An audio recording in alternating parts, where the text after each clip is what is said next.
વિપક્ષના નેતા રાહુલ ગાંધીને શારીરિક ઈજા પહોંચાડવા અને દૂર કરવા માટે ભાજપના નેતાઓ ધમકીઓ સાથે ફરિયાદ દાખલ કરતા આવેદનપત્ર અપાયું છે। બીજેપી નેતા તરવિંદરસિંહ મારવા 11/9/2024ના રોજ મારવાએ બીજેપીના એક કાર્યક્રમમાં વિપક્ષના નેતા રાહુલ ગાંધી સામે ખુલ્લેઆમ જાનથી મારી નાખવાની ધમકી આપી હતી।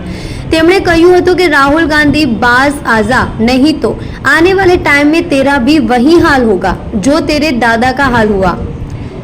તમે વધુ સારું વર્તન કરશો અથવા તમારી દાદીની જેમ જ ભાગ્ય મેળવશો। સંજય ગાયકવાડ ધારાસભ્ય શિંદે સેના મહારાષ્ટ્રમાં ભાજપની સહયોગી 16/9/2024ના રોજ જાહેરમાં ₹11 લાખના ઇનામની જાહેરાત કરી। જે કોઈ વિપક્ષના નેતા રાહુલ ગાંધીની જીભ કાપશે તેને 11 લાખનું ઇનામ મળશે। રેલવે રાજ્યમંત્રી રવનીત બિટ્ટુ 15/9/2024ના રોજ મીડિયા સાથે જાહેરમાં વાત કરતી વખતે વિપક્ષના નેતા રાહુલ ગાંધીને દેશમાં નંબર 1 આતંકવાદી તરીકે ઓળખાવ્યા।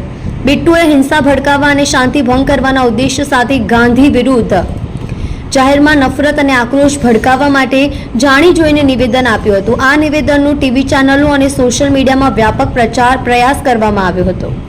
યુપી સરકારના મંત્રી રઘુરાજસિંહે જે રીતે 16/9/2024ના રોજ ભાજપના નેતા અને યુપીના મંત્રી રઘુરાજસિંહ પણ જાહેરમાં કહ્યું હતું કે વિરોધ પક્ષના નેતા રાહુલ ગાંધી ભારતના નંબર 1 આતંકવાદી છે।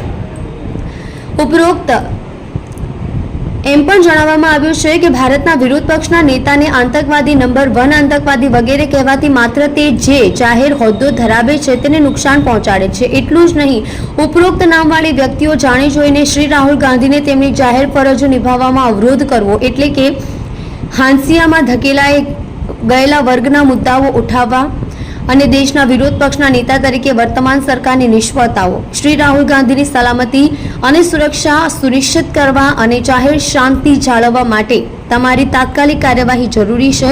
જેના હેતુસર સુરત જિલ્લા કલેક્ટરને સુરત શહેર મહિલા કોંગ્રેસ સમિતિ દ્વારા આવેદનપત્ર પાઠવવામાં આવ્યું છે।